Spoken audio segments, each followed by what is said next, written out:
Sí, pues ya estamos en los descuentos, hay que hacer ese tipo de reflexiones. Y ya estamos en el estudio con la ministra vocera de Gobierno subrogante, Aysén Echeverry, que es además ministra de Ciencias, Tecnología e Innovación. ¿Cómo está, Aysén? Muy buenos días. Ministra? Muy buenos días, Carola, Fernando. Muchas gracias por la invitación. Y muchas gracias por venir a conversar con nosotros entiendo, su primera entrevista en televisión, que no es en un punto de prensa, digamos. Sí, ayer estuve en la mañana en Chilevisión, pero primera, por supuesto, en radio. Excelente. Día de semana hasta ahora, tan temprano, además.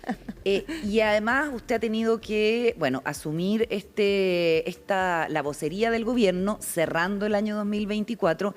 Quisiera que empezáramos por lo más relevante de las últimas horas, que es 10 asesinatos, eventualmente más, solo en la región metropolitana. La situación de inseguridad y de criminalidad evidentemente preocupa y sigue siendo crítica. ¿Cómo reacciona el gobierno ante estos hechos? Bueno, época de balances, decían, ¿verdad? Y es imposible, primero, no empatizar y manifestar preocupación, trabajo y por sobre todo lamentar cada una de estas situaciones, ¿verdad? Pero junto con eso es importante recordar lo que ha ocurrido en los últimos años. Cuando asumimos como gobierno teníamos una curva ascendente en materia de criminalidad, ascendente de manera muy acelerada. Y eso ha significado que como gobierno nos hemos preocupado y trabajado en una serie de medidas destinadas, primero que nada, a romper esa tendencia al alza, que era el primer gran desafío.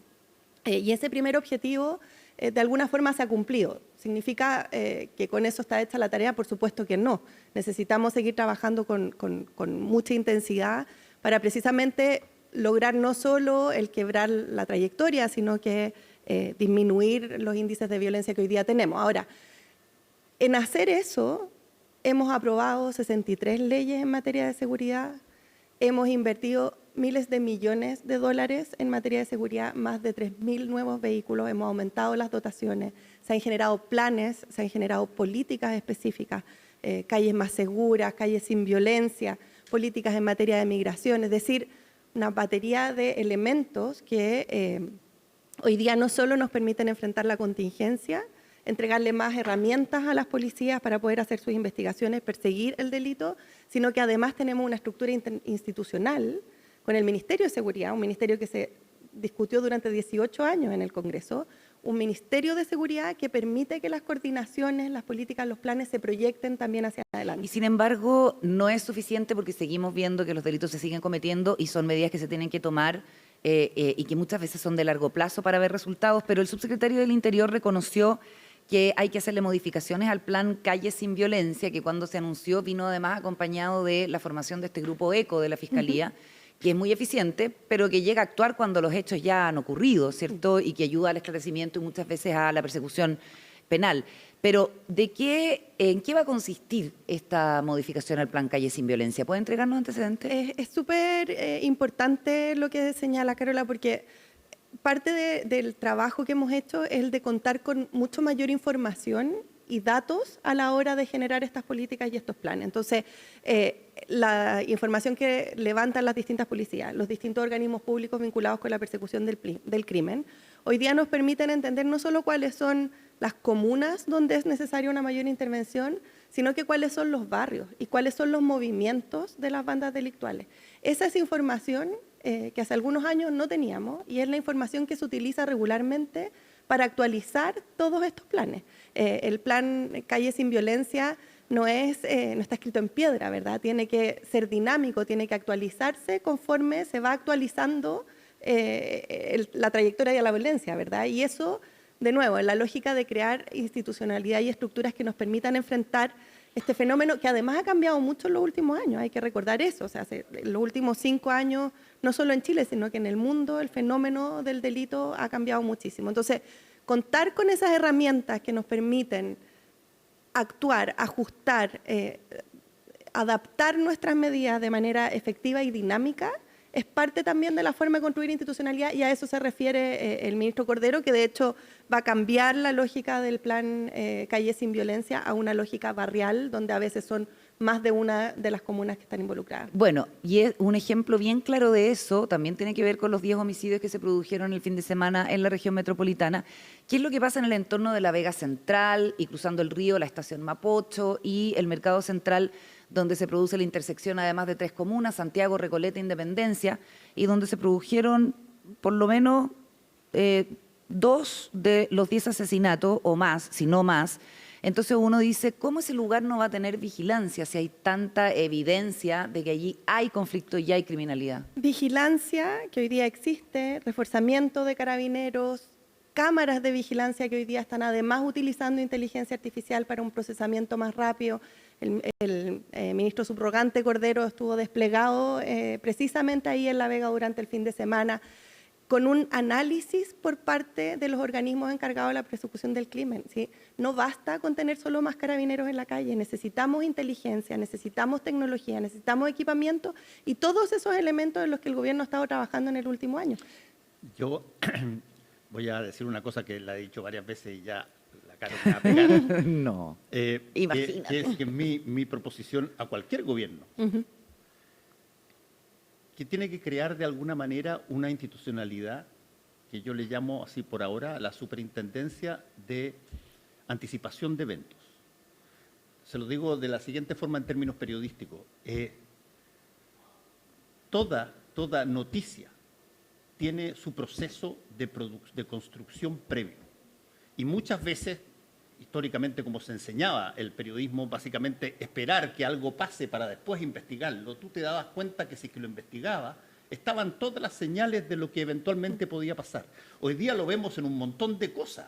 Qué sé yo, hay situaciones, las Torres Gemelas es un caso, pero salvaje. 25 comunicados para cambiar las formas de controlar a los pasajeros en los aeropuertos antes de salir. Todo eso no se pescó porque la rutina manda, la situación manda. Mirar siempre de la misma forma y hacer exactamente lo mismo te va a llevar siempre a tener sorpresa. Y desde ese punto de vista, ¿qué se puede hacer para anticipar un poquitito o leer mejor las señales? Es muy interesante lo que dice Fernando, porque tiene que ver con la forma en cómo uno hace y enfrenta estos desafíos, ¿verdad? Uno, como usted bien dice, uno puede seguir haciendo más de lo mismo. Así. ¿Verdad? Pero estamos frente a fenómenos de cambio que son brutales. Y no son solo en Chile, los vemos en todas partes del mundo. En los últimos 5 años el mundo realmente ha cambiado muchísimo. Sí. Y por lo tanto, el poder tomar el timón y enmendar el curso, ¿verdad? En materia de política pública es algo que necesariamente tenemos que hacer y que este gobierno ha hecho. Cuando pensamos en materia de seguridad, el esfuerzo que se ha puesto en mejorar la regulación para entregar mejores herramientas de persecución de crimen, para entregar mejores herramientas de coordinación entre las distintas organizaciones que están involucradas en la persecución de los delitos. El contar con datos e información, que no es trivial. Hoy día vivimos en el mundo de la información y si no tenemos datos frescos, no somos capaces de analizarlos de manera oportuna, bueno, nos estamos perdiendo una tremenda herramienta. Todos esos son elementos que como gobierno hemos incorporado en materia de seguridad, que hemos incorporado en otras áreas también. Cuando nos enfrentamos a los desafíos en materia económica o social, se ha hecho un esfuerzo muy propio de la ciencia. Yo por eso hemos hecho este esfuerzo de transversalizar el componente científico, porque tiene que ver con una lógica, con una aproximación a los problemas que viene desde la evidencia, que viene desde el comprender los fenómenos en toda su complejidad y sobre todo en el ser capaz de entender cuando algo está funcionando y cuando algo no, y corregir. Ministra, el senador Iván Flores, presidente de la Comisión de Seguridad del Senado, ha dicho, nosotros despachamos todos los proyectos que estaban en la agenda de seguridad, ahora depende de otras instancias y otras comisiones seguir avanzando, por ejemplo, en el tema de inteligencia y en otros proyectos que todavía no se concretan. Y él dice, claramente podemos sumar más sesiones a la tramitación legislativa durante enero. ¿Ustedes como gobierno son partidarios de que haya más sesiones? Nosotros a la fecha ya hemos aprobado más de 60 proyectos de ley en materia de seguridad con acuerdos con el Congreso, porque no se puede hacer de otra forma, sino sabemos que existen urgencias importantes, materia de seguridad es una, más importante aún en este momento es pensiones, que está en la última fase de su tramitación. Y el Ojalá, compromiso... Ojalá esté en la última parte de su... Y el compromiso como gobierno, y esto lo ha dicho la ministra Jara, lo ha dicho el ministro Elizalde, lo repito yo, es a trabajar en todas las sesiones que sean necesarias para poder cumplir con el compromiso de despacharlo durante ¿Y enero. eso de quién depende? ¿Hacen en ese sentido un llamado a las mesas de ambas cámaras para que hagan más sesiones? Esto depende de cómo vaya la conversación en los siguientes días, depende de la voluntad de los senadores que están involucrados, de los parlamentarios en el Congreso. Hasta ahora lo que hemos visto es que existe esta voluntad de llegar a un acuerdo y de despachar este proyecto durante enero, si eso requiere 3, 4, 5, 15 sesiones, algo que se va a ir determinando durante la discusión en los próximos días.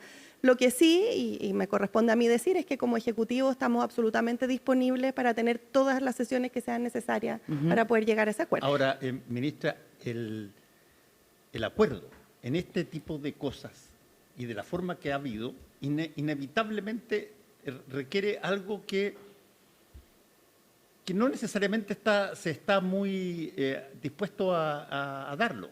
Se llama ceder. Tú tienes que ceder de lo que propusiste al principio para llegar a un acuerdo. Eso vale para la oposición y vale para el gobierno. Y ¿En qué se cede? Y como gobierno hemos cedido con mucha generosidad, hemos estado disponibles a la discusión técnica, hemos hecho propuestas, se ha avalado con comisiones técnicas, es decir, ha habido un esfuerzo importante. Yo diría, Fernando, que para llegar a acuerdos se requiere ceder, pero también se requiere tener muy claro cuál es el objetivo. Y cuando miramos lo que hemos hecho, ceder es eso? Y cuando miramos lo que hemos logrado en acuerdo con el Parlamento en materia de seguridad, es evidente que podemos llegar a acuerdos en los temas que a los chilenos y a las chilenas les preocupan. Entonces, ¿por qué no podríamos hacer lo mismo en pensiones? Cuando lo que sabemos todos, y creo que nadie se puede oponer a esto, es que necesitamos que las pensiones de los jubilados y las jubiladas suban, y suban sustantivamente, y suban ahora, no en 20 años más. Entonces, si tenemos ese objetivo en común, ¿cómo no vamos a ser capaces de llegar a un acuerdo? ¿Van a dar los tiempos, ministra? Se lo pregunto porque hay quienes ven muy difícil que se pueda votar en enero la reforma, entre otras cosas porque se está dilatando el acuerdo, hay desencuentros al interior, por ejemplo, de la oposición después de la declaración de la ministra Matei. ¿Usted cree que se va a poder cumplir con votar la reforma en enero? La voluntad nuestra como Ejecutivo está ahí y es nuestra principal prioridad. El Ejecutivo entero está trabajando para que ese acuerdo ocurra. Nosotros esperamos, porque aquí hay diversidad de opiniones, ¿verdad? Hay diversidad de oposiciones también. Nosotros esperamos que prime la preocupación y el compromiso que tenemos con los chilenos y chilenas y que seamos capaces de mirar esto con altura de mira y hacernos cargo de un tema que está pendiente hace muchos años. Si no llevamos 1 año y medio discutiendo esto, son muchos años de verlo. ¿El gobierno estaría disponible, perdón la interrupción, para aceptar un 0,5 como fondo de compensación para las mujeres y que eso fuera todo? El gobierno está disponible a llevar esta conversación adelante hasta el último día, asegurando que las pensiones mejoren ahora y que nos hagamos cargo de las desigualdades que son estructurales. Pero no descarta que pueda no votarse la reforma en enero. No depende exclusivamente del Ejecutivo. Y aquí es importante entender eso. Aquí hay voluntad, hay un compromiso del Ejecutivo con el Legislativo. Seguimos trabajando día a día en que eso ocurra. Todavía quedan varios días antes del final de enero, así que por lo menos ese es el objetivo que estamos trabajando. Sí. Y hay otra cosa. Elecciones que vienen.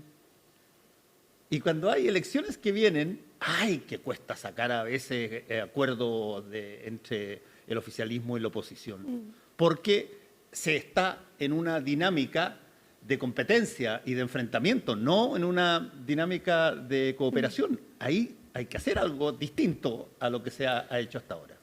Insisto, en materia de pensiones hay que ceder, como usted bien decía, Fernando, pero hay que también tener muy claro cuál es el objetivo que se quiere lograr. Insisto, en materia de seguridad, con las 63 leyes que tenemos aprobadas, lo hemos logrado. ¿Por qué es una prioridad de los chilenos y chilenas? Pensiones también lo es. O sea, todos conocemos a alguien que recibe una pensión que no alcanza para llegar a final de mes. Todos conocemos a una persona en esa situación. ¿Cómo no vamos a ser capaces de llegar a un acuerdo que permita mejorar las pensiones hoy día? Usted dijo en un punto de prensa, estamos conversando con la ministra subrogante de Gobierno y además ministra de Ciencias, Aysén Echeverry, que se sentían bastante satisfechos con el año que está cerrando el gobierno. Desde la oposición fustigan que haya muchas razones para celebrar con, por ejemplo, el aumento de los homicidios, deficiente desempeño de la economía. ¿Por qué usted siente que el gobierno tiene razones para estar bastante satisfecho? A ver, los desafíos son gigantes, lo decíamos hace algunos minutos, el mundo es muy distinto hoy día que lo que era hace 5 o 10 años atrás. Y frente a ese mundo que cambia y que nos impone nuevos desafíos en materia de seguridad, de cambio climático, incluso pandemias que hemos vivido en el último tiempo, nosotros como país hemos sido capaces de contener parte de los efectos perjudiciales de todos estos cambios y de generar instituciones, los cimientos que nos permiten enfrentar esos desafíos que van a continuar al futuro de mejor manera. Y yo creo que eso es algo de lo que uno tiene que estar bien orgulloso como país, porque lo hemos hecho como gobierno, pero también con el Parlamento. Pero no Entonces, es frustrante que, por ejemplo, según la última CADEM, los chilenos le pongan una nota roja al país, al desempeño del país, un 3,4, que contrasta bastante con la nota que le ponen a su propio año en lo personal y en lo familiar, que es de un 4,4, 3,4. A ver, las encuestas son fotos del momento. Nosotros como gobierno trabajamos en entender cuáles son esos desafíos y avanzarlos. Seguridad es un problema, es un tremendo desafío, una preocupación esencial de los chilenos y chilenas. ¿Significa eso que tenemos que conformarnos con lo hecho hasta ahora? Por supuesto que no, y por eso seguimos trabajando en esa línea. ¿Significa eso que no reconocemos que se han hecho avances que son fundamentales? O sea, estamos hablando de un Ministerio de Seguridad después de 18 años, de 63 leyes. El presidente Lagos fue el que más leyes promulgó en materia de seguridad y creo que no superó las 47. O sea, estamos hablando de un esfuerzo que hemos hecho como gobierno, como Estado, me atrevería a decir, que es gigantesco. Y que cuando nos enfrentamos a estos desafíos que van a seguir ocurriendo, porque el fenómeno de la violencia no termina hoy día, por mucho que queramos dar vuelta a la página y que sea año nuevo, esto continúa. Entonces, contar con una institucionalidad que es robusta, con leyes, con ministerios, con inversión, cambia el futuro posible. Y eso a veces nos cuesta verlo, porque efectivamente el mediano y el largo plazo no es algo que esté como en la primera línea de las preocupaciones de las personas, y eso hay que entenderlo, pero no por eso tenemos que dejar de trabajar en construir un país que sea más robusto para enfrentar estos desafíos que van a continuar. ¿Y qué le parece que las críticas también vengan del propio sector? El presidente del Partido Comunista, Lautaro Carmona, dijo ayer que no ha habido la velocidad suficiente o la velocidad que corresponde para atender urgencias en salud y en vivienda. Dijo específicamente achicar las listas de espera en el ritmo de entrega del legítimo derecho a la vivienda, incluyendo zonas o bolsones que son más dramáticos como los damnificados. No tengo ningún fin de esconder si hay un problema de negligencia o de falta de eficiencia en la gestión, pero en la suma y la resta un tema que hay que abordar es la capacidad del recurso humano, la capacidad del recurso tecnológico, de recursos económicos. Dice que no ha sido contribuyente para solucionar estos problemas. Esa es una crítica interna, claramente. A ver, en democracia las diferencias de opinión son absolutamente legítimas y se tienen que dar incluso al interior de una coalición. Yo, más que referirme a las palabras o a las opiniones de un presidente de partido en particular, creo que es importante volver a los datos. O sea, aquí estamos, por ejemplo, con un plan de emergencia habitacional, 260.000 viviendas, el 63% ya está cumplido. En Magallanes, la Araucanía y Ñuble, el 100% del plan de emergencia habitacional ya está cumplido. Esos son personas que tienen sus casas. Cuando hablamos de materia de salud, todos los que hemos tenido algún hijo con virus sincicial, hemos pasado por ese trauma, sabemos lo que significa. Este año se redujo en más de un 80% las hospitalizaciones de niños por virus sincicial.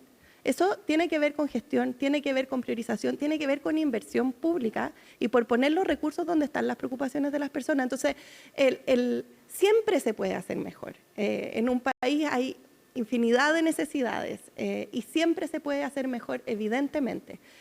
Pero el que se pueda hacer mejor no nos tiene que nublar de reconocer las cosas que se han hecho bien. Y aquí yo vengo de un ministerio sectorial, hay 24 ministerios que hemos estado trabajando día a día en cada uno de los ámbitos de mejorar las cosas, en obras públicas, ¿Son muchos los ministerios, como ciencia? se dijo en su momento con el debate del Ministerio de Seguridad? No son muchos ministerios, son ministerios que dan cuenta de la diversidad y de la complejidad del país que vivimos, ministerios que por lo demás trabajamos coordinados unos con otros. O sea, cuando miramos lo que ha ocurrido en materia de crecimiento económico, ¿verdad?, que es otra preocupación. En materia de crecimiento económico, el presidente convocó a un gabinete pro crecimiento y pro empleo. Y en ese minuto convocó también al Ministerio de Ciencia de ese gabinete. Y algunos dirán, pero ¿por qué ciencia en crecimiento económico? Bueno, porque es necesario mirar las cosas desde otro lado y es necesario pensar qué hacemos de distinto que nos permite ir avanzando como país. En ese caso fue todos los temas de economía digital e inteligencia artificial, que hoy día es un tremendo acelerador de la productividad de nuestras empresas. Entonces, es importante entender que las cosas tienen un grado de complejidad y que la diversidad de mirada que aportan los distintos ministerios ayuda y contribuye a eso. Que se requiere coordinación, por supuesto. Ahora, ministra, en el ámbito es exactamente el que usted está hablando. Hemos conversado con la Carola acá mucho de este tema, el de la inteligencia artificial. Y más aún, el de la alfabetización digital, es decir, el que así como cada 50 años uno mira al país y ve que ha avanzado, por ejemplo, pero que siempre hay algún tipo de brecha, una brecha etaria, una brecha en recursos, en ingresos, una brecha en los que saben cosas y otros que se quedaron sin poder ir al colegio. Desde el punto de vista de la alfabetización, la educación digital de la población, que es lo que viene y que ya es ineludible y está aquí para quedarse, ¿qué se ha hecho? Se ha hecho mucho y me lleva al tema su otro ministerio. Sí, no, al lugar que ocupa mi corazón, además. Su otra inteligencia obligación.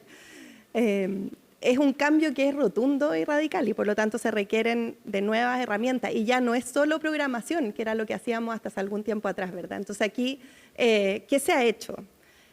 Lo primero es que se han continuado programas como Talento Digital que han sido fundamentales, ¿verdad? El pacto fiscal tiene incorporado aumentar en más de 50.000 los cupos de talento digital, que es un programa que permite la reconversión laboral de personas en herramientas digitales. Pero además lo estamos abordando desde educación. El Ministerio de Educación fue de los primeros ministerios del mundo que incorporó guías para el uso de inteligencia artificial en el aula por los profesores.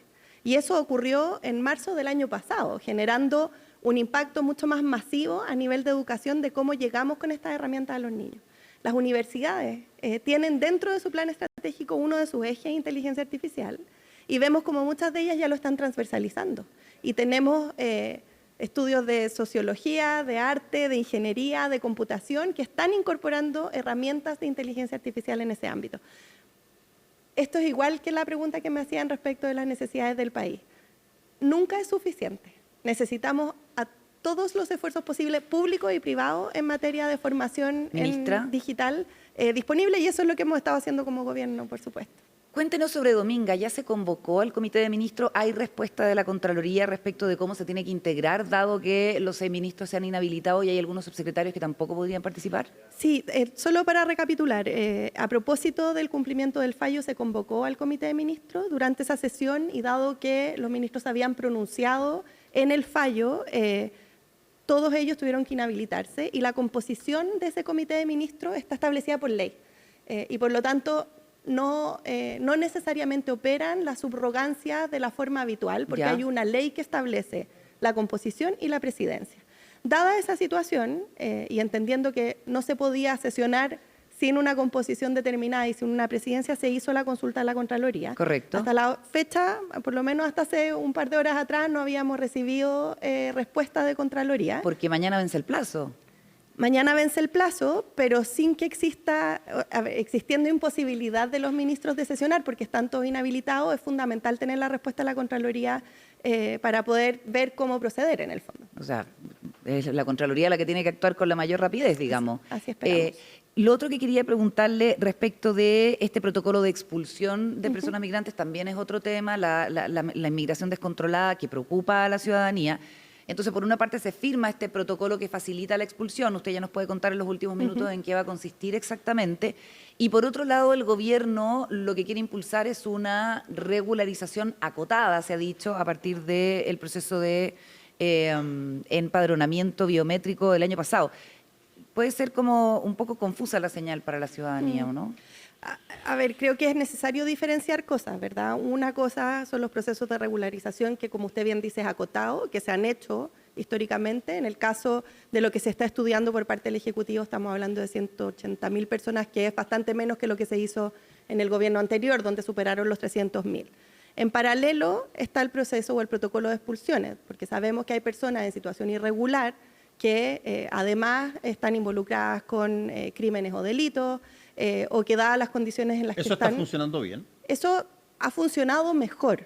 Hoy día tenemos una baja de un 37% sostenida en los ingresos irregulares, denunciados de acuerdo a los datos oficiales de la PDI, y además hemos avanzado en expulsiones, teniendo este año el número más alto de los últimos 5 o 6 años al menos. Por lo tanto, funciona, necesita funcionar mejor, y es por eso que existe este protocolo. Y lo que el protocolo hace es, de nuevo, tratando de encontrar formas nuevas y diferentes de hacer las cosas, es primero genera una mejor coordinación entre los organismos públicos que están involucrados en el proceso de expulsión. Segundo, acelera los plazos y los plazos de expulsión se reducen sustantivamente. Y lo tercero es que se hace una priorización estratégica en base a las características de las personas que tienen que ser expulsadas y la urgencia de que esas personas salgan del país. Y eso se hace en un ejercicio de coordinación mucho más robusto que lo que teníamos anteriormente. Quisiera preguntarle, ministra, sobre otro tema de la economía que es relevante, porque el Ministerio de Hacienda impulsó un proceso de repatriación de capitales para que la gente que tuviera platas afuera las trajera con una tasa, digamos, privilegiada, y ese plazo vence mañana, y la verdad es que se hizo un cálculo que quedó muy, muy por debajo en la realidad. 660 millones de dólares era lo que se esperaba recaudar y apenas llevan 40. ¿Podríamos decir que es una política fracasada? El ministro Marcel no ha hablado al respecto. El ministro Marcel y el resto del gobierno están analizando estas cifras. Yo creo que hay que esperar a que termine el proceso para poder hacer una evaluación basada de nuevo en datos respecto de qué es lo que ocurrió. Esa evaluación se va a hacer por parte del Ministerio de Ciencias y se va a comunicar en el momento en que la tengamos. Ahora, al igual que en todas las materias de gobierno, se analiza, se estudia, se plantean mejoras y esa es la lógica con la que vamos a seguir trabajando. Y lo último, porque ya nos tenemos que ir con nuestro reportero Se pasó que muy rápido. nos va a sí, hemos pasado por todos los temas, ministra, que nos va a contar de los 10 homicidios que se han producido en la región metropolitana. ¿Podemos esperar para hoy un anuncio del gobierno de parte de la Subsecretaría del Interior en orden a fortalecer el plan Calle Sin Violencia, dado este fin de semana tan violento? Todos los días estamos encima del plan Calle Sin Violencia. El subsecretario Cordero lleva fines de semana ya sumados, desplegado precisamente para entender mejor esos espacios de mejora y implementarlos de manera rápida. ¿Algún anuncio? Requiere, eso sí, y esto lo hemos dicho en todos los espacios y lo hemos dicho también a propósito de incendio, y me voy a robar un minutito para eso. Sí. Que esto también requiere de la colaboración de la ciudadanía en su conjunto. Está el número de teléfono 4242 para denuncias anónimas en todas estas materias. Y también el llamado que hacemos es a que todos nos involucremos en un desafío y en un problema gigantesco que tenemos como sociedad. Yo sé que queda un minuto, pero necesito referirme a los incendios. Sí, Estamos adelante. en la temporada alta de incendios. Los incendios son más fáciles de prevenir que de combatir, y es importante que todos tengamos claro que el provocar un incendio es un crimen, es lo mismo que portar un arma. Y por lo tanto, seamos cuidadosos, denunciemos, avisemos cada vez que veamos una situación irregular, pero por sobre todo seamos responsables. Necesitamos una temporada de incendio que sea lo más suave y leve posible, y eso pasa por los grandes esfuerzos que estamos haciendo como gobierno, pero también por lo que cada una de las personas nos puede ayudar haciendo, denunciando, repito, 4242, y siendo responsable en cómo administran sus vacaciones y Por cómo supuesto. disfrutan también de las Cada fiestas. acción vale. Muchísimas Muchas gracias, gracias. ministra Aysén Echeverri. Un Muchas gusto haberla gracias. tenido acá en el mesón. Buenos días. Buenos días.